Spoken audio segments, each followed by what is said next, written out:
What's going on, guys? Venatix here. Welcome back to the channel. Warhammer 40k Darktide just officially released, and it came with a massive update and patch notes, and there's some really good stuff on it. We got new maps, some balance changes, as well as some fixes to hopefully reduce the number of crashes and hopefully have some better performance. Let's jump right into it. So first off, they talk about stability, and they talk about the GPU hang issues, which was the #1 contributor to client-related crashes. They haven't fully fixed it, they said, but they believe to have improved much more on it.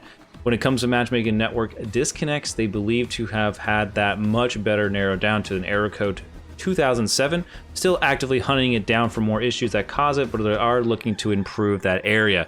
As it comes to gameplay updates and balancing, as you guys have known, that they kind of adjusted how players were able to dodge and kite, but have now since kind of added a delay where you can't just kite indefinitely. So that is definitely in there as well. And they talk about when being hit while having your toughness depleted, players will get stunned. And they said technically that was already there, and there is a grace period between getting stunned again while your toughness is down. But they cleaned up the little bit of the interface so you can definitely clearly see that. It says after a few more tweaks during the beta, the toughness loop is now more granular and less jumping from max to min all the time, which makes a good foundation for an interesting defensive loop and build choices. Now let's talk about the update summary here. There are a ton, and they kind of separate it out between Steam and Windows. So we're just going to kind of go over both, and I mean basically everything's going to be more or less the same. So it says the 1.011 update Steam only, and the 1.0.110 update for Windows PC and Steam focus on improving the game stability, introducing new features, and that's what we already know from reading above. And it says again, the GPU hang should be better. Ray tracing should be turned off by default. We currently do not support users on IPv6, and working on delivering missing Twitch drops to a select few players. So that's all good stuff. We love hearing that. We love seeing that.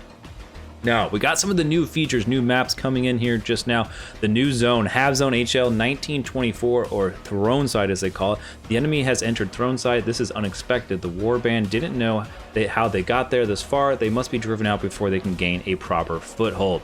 So now there's a new Throneside mission, which is called Enclavum Baros.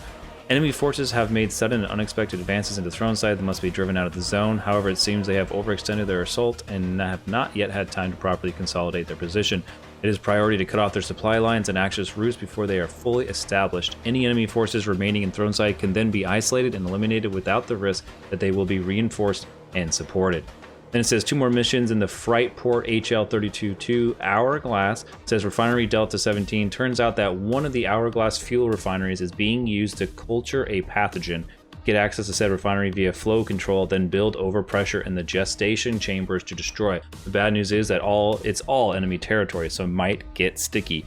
Another one here is Excise Vault Spire Size 13. The heretics are using one of the old Excise vaults to store samples of their latest contagion, and Interrogator Rannick wants one for study. To get into the vault, you'll need a cipher indent, and for that, you'll need to brute force access to a servitor colony.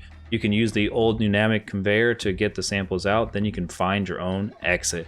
So you can see kind of the screenshots here. I have yet to jump in because my game has still partially crashed a little bit when looking into the store. But yes, the store, the Cosmetic store, is available now. The Commodore's Vestures are open for business. It's pretty cool stuff. It's called like Aquilas, is like the premium currency that you can buy and whatnot. And some of the skins actually do look pretty sick. And it looks like if you did buy that, like the Imperium or whatever edition, you start out with like 2,500 Aquilas. So you can already get one of those big bundles right off the bat. And it does say once purchased, items are unlocked for all characters on your account that can use them. So if you have a Zealot, it can work for other stuff, etc. You get what I'm talking about. So we're going to skim through a lot of these really quickly, but basically they fixed a whole bunch of audio issues, like Ogre and Footsteps were out of sync. Fixed an issue with Scab Ragers, had the wrong sound effects, stuff like that.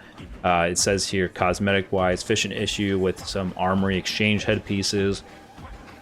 With the UX UI, it says the heavy swords should now have the correct smiter icons and not the tank icons.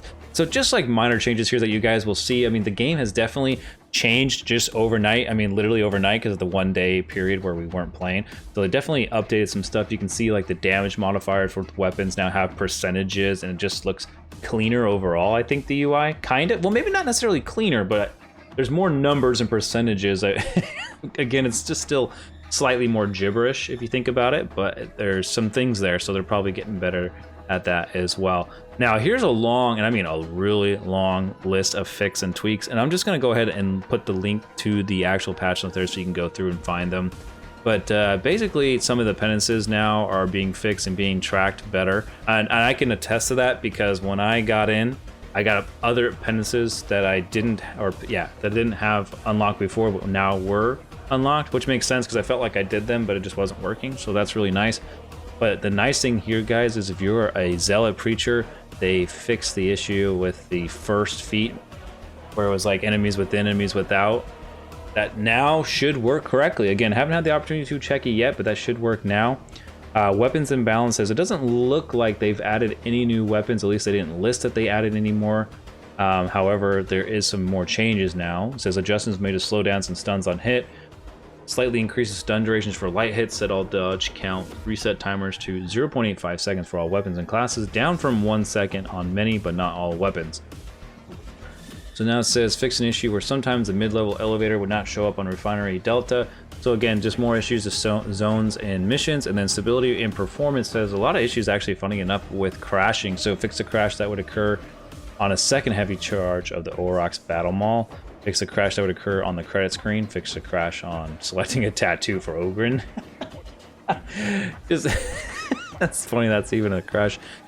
Like I said, we're well aware this game has had its crashes, but like I said, there's so many guys, there's so many things to go over here. It's gonna bore the crap out of you. I'm just trying to hit the most important things here. Like it says, the Chaos Hounds should no longer receive running stagger from pushers, or from being pushed. Whatever that exactly means, I'm not exactly sure.